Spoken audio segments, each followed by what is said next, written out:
Ini Oma Maimunah. Oma Maimunah yang berumur 72 tahun ini sedang asik bersama besti-bestinya. Sebelum akhirnya... Aduh, sakit! Waduh, kira-kira si Oma kenapa ya guys? Kok bisa tiba-tiba patah tulang waktu lagi tai chi sih? Yuk ikuti petualanganku untuk mencari tahu apa yang diderita Oma Maimunah. Nah, Oma Maimunah ini ternyata menderita osteoporosis, teman-teman. Osteoporosis adalah penyakit akibat berkurangnya kepadatan tulang, penurunan kemampuan regenerasi tulang bagian dalam, serta ketidakmampuan mengatur kandungan mineral di dalam tulang yang menyebabkan tulang menjadi kropos dan rentan patah akibat trauma kecil. Tubuh penderita osteoporosis terus-menerus menyerap dan menggantikan jaringan tulang. Selain itu, kecepatan pembentukan tulang baru pun lebih lambat daripada pembuangan jaringan tulang lama. Ngomong-ngomong nih, kalian tahu gak sih proses terjadinya osteoporosis itu gimana? Jadi, tulang itu berfungsi untuk melindungi organ dalam, menyimpan mineral yang diperlukan tubuh, dan memberikan struktur pada tubuh. Agar kesehatannya tetap terjaga, tulang membutuhkan kalsium, protein, fosfor, magnesium, vitamin A, dan vitamin D. Sebagian besar vitamin dan mineral diserap atau diambil tulang dari apa yang kita konsumsi atau makan dan minum.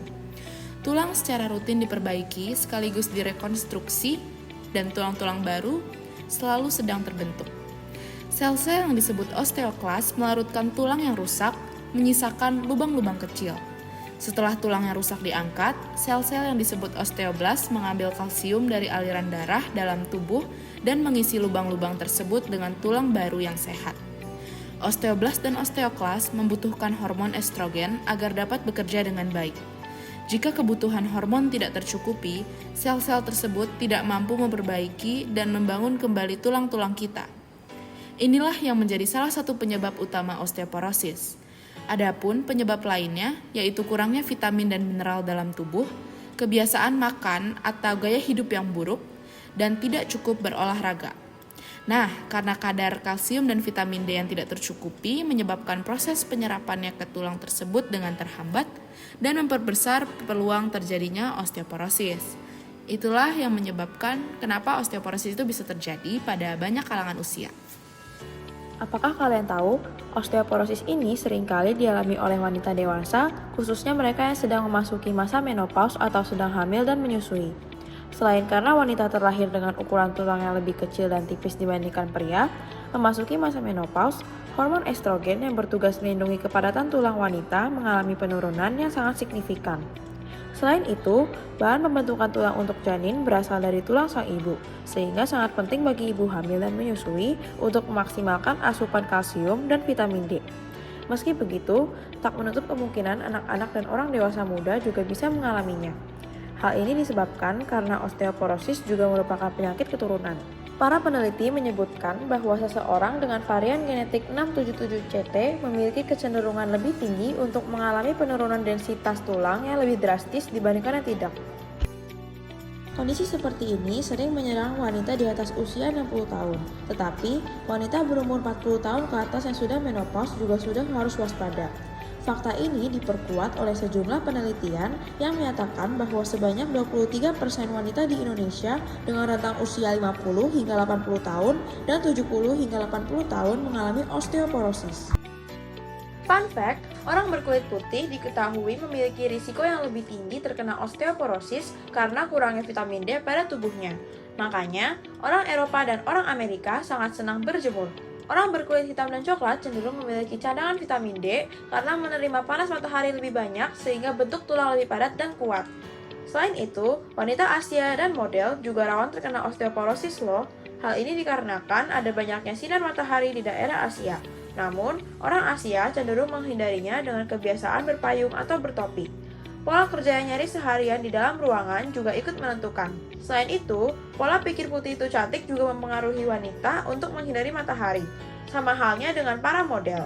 Guna menjaga penampilan dan memenuhi standar kecantikan, BMI atau indeks massa tubuh mereka cenderung rendah, yaitu 16-17 dibandingkan standar yaitu 18,5. Ada juga faktor-faktor umum yang bisa menyebabkan osteoporosis, yaitu merokok, menyusui, dan juga faktor keturunan. Faktor gaya hidup juga berpengaruh bila berlebihan mengonsumsi seperti alkohol dan kopi. Waduh, aku jadi takut nih kena osteoporosis. Gimana sih cara taunya kalau kita kena osteoporosis? Nah, kamu harus hati-hati ya, Mrs. Bone. Osteoporosis ini sering disebut silent disease karena pengeroposan tulang ini dapat terjadi secara progresif selama bertahun-tahun, sehingga penderitanya seringkali tidak menyadari gejala osteoporosis, melainkan baru menyadarinya saat jatuh atau mengalami cedera yang menyebabkan patah tulang.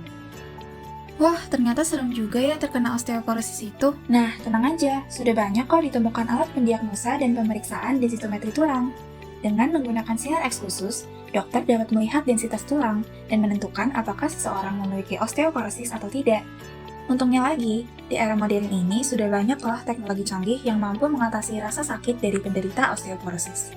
Kipoplasti dan vertebroplasti merupakan teknologi minimally invasive surgery yang dapat digunakan untuk mengatasi fraktur tulang belakang.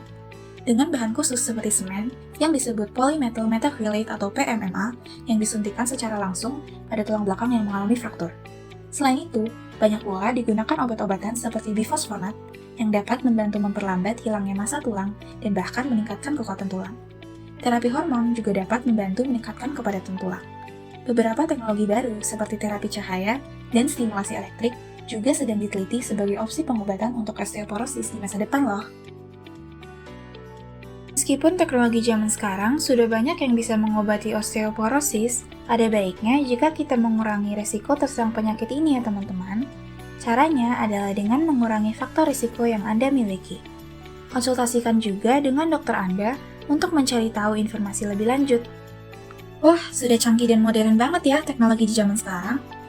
Kira-kira ada tips and trick gak ya untuk menjaga kesehatan tulang kita sejak dini? Ada dong. Baiknya, kita mencegah osteoporosis dengan menjaga kesehatan tulang kita sejak dini dengan cara rutin berolahraga dan menyeimbangkan asupan nutrisi dengan mengonsumsi makanan dengan kalsium dan vitamin D tinggi seperti susu, sayuran hijau, daging merah, dan berbagai makanan bergizi lainnya. Selain itu, tidak jarang dilakukan pemberian vitamin D tambahan dan kalsium sebagai suplemen tambahan. Di luar itu, menerapkan pola hidup sehat dengan tidak merokok dan mengkonsumsi alkohol, serta mengurangi minuman bersoda merupakan salah satu awal pembentukan tulang yang sehat dan juga kuat. Hal ini dikarenakan kandungan alkohol dapat menurunkan kemampuan tubuh dalam menyimpan kalsium. Begitu juga dengan minuman bersoda yang mampu memicu pelepasan kalsium sehingga mengurangi kepadatan tulang. Nah, itu dia cara-cara mudah yang bisa kita terapkan sedini mungkin demi menghindari terjadinya osteoporosis. Mudah bukan? Oh begitu, terima kasih ya untuk tips-tipsnya. Sampai ketemu lagi ketika aku sudah menjadi tulang yang lebih kokoh.